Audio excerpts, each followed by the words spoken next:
ನನ್ನ ನಿನ್ನ ಆಸೆ ನಮ್ಮ ಪ್ರೇಮ ಭಾಷೆ ಸವಿಜೇನಿನಂತೆ ಶ್ರುತಿ ಸೇರಿದಾಗ ಅದೇ ಆಶಾ ಗೀತೆ.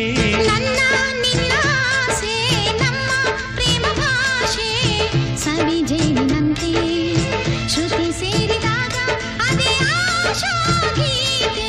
ನನ್ನ ನಿನ್ನ ಆಸೆ ನಮ್ಮ ಪ್ರೇಮ ಭಾಷೆ ಸವಿಜೇನಿನಂತೆ